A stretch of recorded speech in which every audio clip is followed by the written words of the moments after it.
बोलिए शंकर भगवान की जय।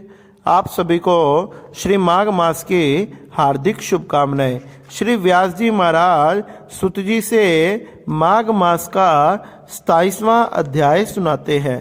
श्री व्यास जी ने बताया कि प्रेत कहने लगा कि हे पथिक, मैं इस समय तुम्हारे पास जो यह गंगा जल है उसे मांगता हूँ, क्योंकि मैंने इसका बहुत कुछ मातम सुना है। मैंने इस पर्वत पर गंगा जल का बड़ा अद्भुत आश्चर्य देखा था, इसीलिए यह जल मैं तुमसे मांगता हूँ। क्योंकि मैं प्रेत योनि में अति दुखी हूँ। एक ब्राह्मण अनिधिकारी को यज्ञ कराकर ब्रह्म राक्षस हो गया।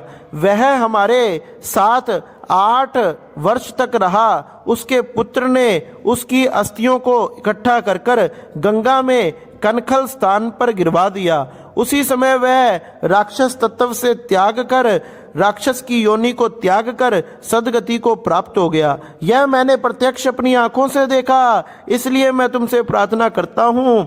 मैंने पहले जन्म में तीर्थ स्थानों में बड़े बड़े दान लिए थे और उनका प्रायश्चित नहीं किया था। इसी से मैं हजारों वर्ष तक यह प्रेत योनि में, जिसमें अन्न तथा जल मिलना अति दुर्लभ है, इसमें दुख पा रहा हूँ। इस योनि में मुझको हजारों वर्ष बीत गए। इस समय आप जल देकर मेरे प्राणों को, जो कंठ तक आ गए हैं, इसको बचाने की कृपा करें। कुष्ठ आदि रोग से भी मनुष्य प्राणों को त्याग करने की इच्छा नहीं करता। देवदूती कहने लगे कि ऐसे उस प्रेत के वचन सुनकर वह ब्राह्मण बड़ा विस्मित हुआ और वह अपने मन में विचार करने लगा कि संसार में पाप और पुण्य के फल से अवश्य ही इनका फल भोगना पड़ता है। देव, दानव, मनुष्य, कीड़े मकोड़े भी रोग से पीड़ित होते हैं।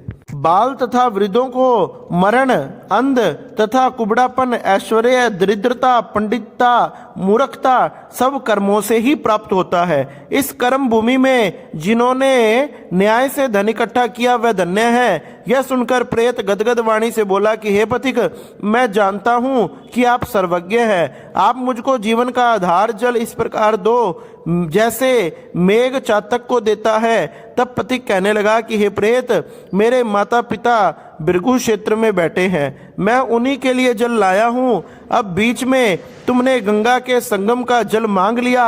अब मैं इसी धर्म संदेह में पड़ गया हूँ कि क्या कांड वस्तु में यज्ञों को इतना नहीं मानता जितना प्राण रक्षा को मानता हूँ। इसलिए प्रेत को जल देकर तृप्त कर माता पिता के लिए फिर से जल लाऊंगा। लोमस जी कहने लगे कि इस प्रकार उस पथिक ने गंगा यमुना के संगम का जल उस प्रेत को दिया और उस प्रेत ने प्रतिपूर्वक जल को पिया। उसी समय वह प्रेत अपने शरीर को छोड़कर दिव्य देह धारण कर सामने प्रकट हो गया। केरल कहने लगा कि हे बिंदु मात्र गंगा जल से वह प्रेत मुक्त हो गया। हम समझते हैं कि ब्रह्मा जी भी इस जल के गुण का वर्णन नहीं कर सकते, इसलिए नहीं तो महादेव जी इस जल को मस्तक पर क्यों धारण करते।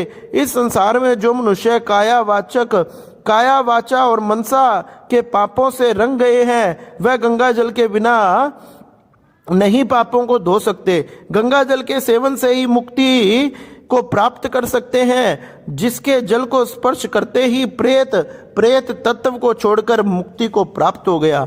जो गंगा स्नान करता है वह वैष्णव पद को प्राप्त कर लेता है।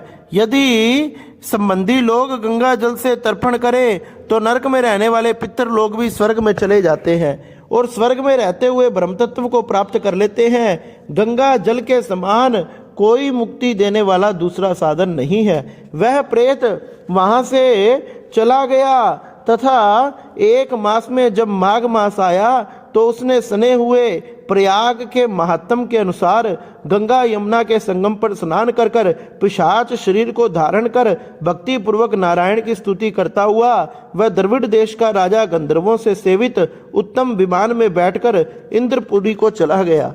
सो हे द्विज, इस इतिहास पापों को जल्दी ही नाश करता है। जो इस इतिहास को कथा को सुनता है उसके समस्त पाप नष्ट हो जाते हैं। इससे धर्म का ज्ञान होता है। यह पुण्य यश तथा कृति को बढ़ाने वाला, ज्ञान तथा मोक्ष को देने वाला।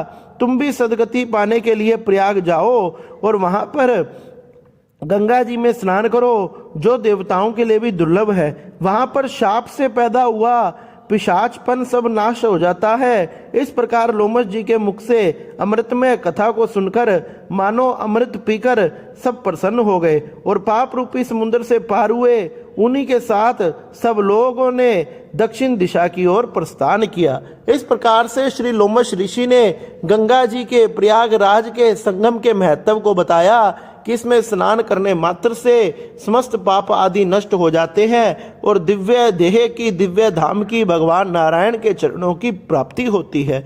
बोलिए शंकर भगवान की जय।